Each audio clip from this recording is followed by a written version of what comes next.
सुप्रभात बच्चों। आज मैं क्लास 6 और 7 के बच्चों को हिंदी व्याकरण में पाठ 1 पढ़ाने जा रही हूँ, जिसमें भाषा, बोली, लिपि और व्याकरण पढ़ना है। भाषा के बारे में आप जानते ही हैं कि भाषा जो है संस्कृत के भाष धातु से बना है, जिसका शाब्दिक अर्थ है कहना या बोलना। अब देखिए, भाषा जो है मनुष्य के भावों और विचारों के आदान प्रदान करने की प्रक्रिया है। हम अपने भावों और विचारों को दूसरे के सामने व्यक्त करते हैं और उनके भावों और विचारों को भी स्वयं समझते हैं। अब जैसे भी कहिए, मनुष्य की सार्थक व्यक्त वाणी को भाषा कहते हैं। आप इसका डिफाइन चाहे जिस तरह से दीजिए। अब देखिए, भाषा जो है आप समझ ही गए होंगे कि भाषा जो है जैसे बोली का आदान प्रदान हुआ। हम बोल रहे हैं तो आप समझ रहे हैं, आप बोल रहे हैं तो हम समझ रहे हैं, सुन रहे हैं फिर समझ रहे हैं, जवाब दे रहे हैं और फिर सुन रहे हैं। इस तरह से भाषा का आदान प्रदान हुआ, यही बोली का आदान प्रदान भाषा हुआ। अब देखिए, भाषा के 2 रूप हैं, 3 रूप है, लेकिन सांकेतिक रूप का कहीं वर्णन नहीं किया गया है। भाषा का 2 रूप ही आपको पढ़ना है। भाषा का 2 रूप है, मौखिक और लिखित। तो भाषा के जिस रूप से मनुष्य अपने भावों और विचारों को बोलकर प्रकट करता है और सुनकर ग्रहण करता है, ये मौखिक भाषा। भाषा के जिस रूप से मनुष्य अपने भावों और विचारों को बोलकर प्रकट करता है और सुनकर ग्रहण करता है। हम बोलकर किसी को समझाते हैं और फिर उसकी बातों को सुनकर ग्रहण करते हैं, वो क्या हो गया? मौखिक भाषा। जैसे कोई कहानी सुना रहे हैं, चाहे वार्तालाप हो रही है जहाँ लिखित नहीं हो रही है, सिर्फ मौखिक, तो उसे हम मौखिक भाषा कहते हैं। मुंह से बोलकर जो हम किसी के सामने प्रकट करते हैं और उनकी बातों को भी ग्रहण करते हैं, ये मौखिक भाषा। अब देखिए, जैसे आपको बताइए थे एग्जाम्पल। अब देखिए लिखित। तो लिखित भाषा, मौखिक का मतलब है जान लीजिए मुंह से बोलकर कहना। लिखित भाषा का मतलब है लिखकर प्रकट करना। तो भाषा के जिस रूप से हम अपने भावों और विचारों को लिखकर अभिव्यक्त करते हैं और पढ़कर ग्रहण करते हैं, वह भाषा का लिखित रूप कहलाया। लिखकर, भाषा के जिस रूप से हम अपने भावों और विचारों को लिखकर व्यक्त करते हैं, जैसे हम अभी यहाँ पे जो दर्शा रहे हैं लिख के बच्चों के सामने, वो भाषा का लिखित रूप हुआ। लिख कर बता रहे हैं, फिर समझा रहे हैं, फिर लिख कर बता रहे हैं, आप नोट कर रहे हैं, तो ये भाषा का लिखित रूप हुआ। पत्र लिखना, आपका होमवर्क बनाना, ये सब भाषा का लिखित रूप हुआ। अब भाषा के प्रकार, आप जानिए भाषा के प्रकार। तो अब भाषा के प्रकार, तो भाषा कितने प्रकार के होते हैं उसके बारे में जानिए।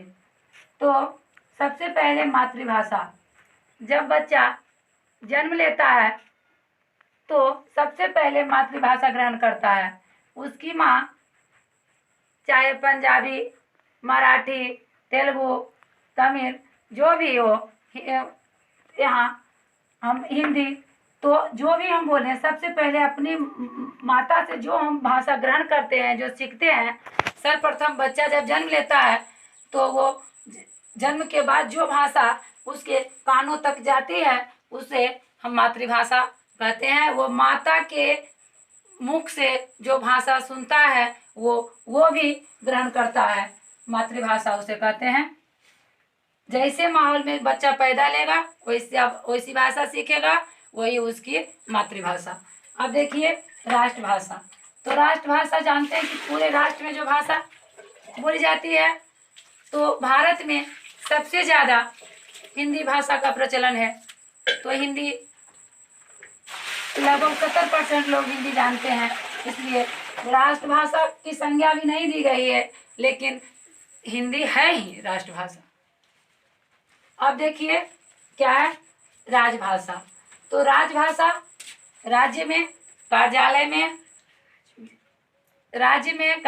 में जहाँ भी हो, जो राजकीय काम जिस भाषा से हो रहा है, उसे हम राजभाषा कहते हैं। राजभाषा में हो गया, देखिए राजभाषा तो यहाँ जानते हैं कि राजभाषा हिंदी यहाँ की राजभाषा घोषित किया गया है। हिंदी कब घोषित किया गया है सो भी जानिए। 14 सितंबर 1949 को ये राजभाषा की संज्ञा इसको दी गई है। हिंदी को राजभाषा की संज्ञा कब दी गई है? तो 14 सितंबर 1949 को ये घोषित किया गया है राजभाषा में। अब देखिए, अब आप आ जाइए बोली। तो बोली जो है स्थानीय बोल। अब जो है मानक भाषा, तो व्याकरण सम्मत भाषा जो है मानक भाषा कहलाती है। जैसे देखिए पुस्तक है, समाचार पत्र है, ये सब जो शुद्ध भाषा है ये सब मानक भाषा में आता है। अब देखिए क्या यहाँ तक आप समझ गए होंगे? मातृभाषा, राष्ट्रभाषा, राजभाषा, मानक भाषा। मातृभाषा जो पहले बच्चा जन्म से माँ से जो सीखता है मातृभाषा हुआ, चाहे वो जिस भाषा में पले वो जो सीखे माँ से, पंजाबी हो या मराठी हो, वो बांग्ला भाषा जो भी सीखे, शिशु जो बचपन से सीखता है वो क्या हो गया? मातृभाषा। पूरे राष्ट्र में बोले जाने वाली भाषा को, पूरे राष्ट्र में बोली जाने वाली भाषा को हम राष्ट्रभाषा कहते हैं। अधिकतर 70% जनता भारतवासी हिंदी जानते हैं तो हिंदी ही माना गया है। अब देखिए राजभाषा, राज्य में बोले जाने वाली भाषा को राजभाषा कहते हैं। अब है मानक भाषा जो है व्याकरण सम्मत भाषा को मानक भाषा कहते हैं। जैसे पुस्तक है, समाचार पत्र है, ये सब जो है मानक भाषा की संज्ञा में आती है। अब देखिए लिपि, तो जब भाषा का निर्माण होगा तो भाषा के बारे में जान गए। तो भाषा जो है, भाषा का क्षेत्र विस्तृत होता है, लेकिन बोली जो है स्थानीय बोलचाल की भाषा को बोली कहते हैं। वो स्थान तक ही सीमित रहता है, किसी निश्चित क्षेत्र तक ही सीमित रहता है। इसका क्षेत्र जो है विस्तृत नहीं होता है, इसका क्षेत्र जो है अत्यंत सीमित, मतलब अधिक छोटा होता है। हिंदी की प्रमुख बोलियां जो है अवधी, ब्रज, मैथिली, मारवाड़ी, मेवाती, यही सब है। अब देखिए लिपि, आपको आ जाएगा भाषा और बोली में क्या अंतर है। तो आप ऐसे भी कह सकते हैं कि भाषा का क्षेत्र विस्तृत होता है और बोली का क्षेत्र सीमित होता है। कई तरह से इसका पॉइंट हम लिखा देंगे आगे, एक बार में इतना पूरा नहीं हो सकेगा। अब लिपि, तो भाषा की उच्चारित ध्वनियों को लिखने के लिए निश्चित चिन्हों की व्यवस्था को लिपि कहते हैं। जब हम भाषा तैयार कर दिए तो उसे लिखेंगे कैसे, उसके लिए चिन्ह जो बनाए गए हैं, निर्धारित चिन्ह जो बनाए गए हैं उसको लिपि कहते हैं। अब देखिए लिपि, जैसे हिंदी की लिपि देवनागरी है, संस्कृत की भी देवनागरी है, अंग्रेजी का रोमन है, पंजाबी का गुरुमुखी है। इसी प्रकार भारत में संविधान द्वारा 22 भाषाएं हैं, उसकी अपनी अपनी लिपि है। 22 भाषाओं जो है मान्यता प्राप्त है संविधान द्वारा, उसकी अपनी अपनी लिपि है। अब देखिए अब आ गया इसमें क्या था, भाषा, बोली, लिपि और व्याकरण। तो भाषा, बोली, लिपि तो आप समझ ही गए होंगे। अब आ जाइए व्याकरण पर। तो व्याकरण जो है भाषा को शुद्ध रूप एवं प्रयोग के नियमों का निरूपण करता है। व्याकरण जो है भाषा के नियमों का शुद्ध रूप और नियमों का निरूपण करता है। यहाँ देखिए रिफाइन, व्याकरण वह शास्त्र जिसके द्वारा किसी भी भाषा को शुद्ध रूप से बोलने, लिखने व पढ़ने के नियमों का ज्ञान होता है, उसे व्याकरण कहते हैं।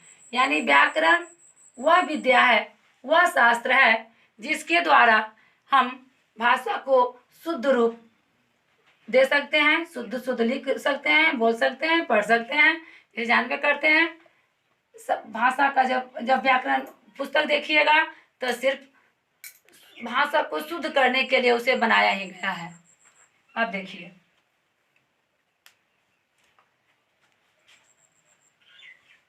देखिए, कि व्याकरण, अब हम आएंगे व्याकरण के अंग पर। तो व्याकरण के अंग जो है, प्रयोग के आधार पर व्याकरण के 3 अंग हैं: वर्ण विचार, शब्द विचार, वाक्य विचार। तो सबसे पहले हम वर्ण विचार में जाएंगे, जो कि आज हम 5 क्लास के बच्चों को वर्ण विचार के बारे में बता दिए हैं, लेकिन 6 और 7 में प्रत्येक साल की भांति जो चैप्टर फर्स्ट है उसके अनुसार पढ़ा रहे हैं। तो सबसे पहले लगा कि आज भाषा ही पढ़ा देते हैं, उसके बाद आगे बढ़ेंगे। धन्यवाद।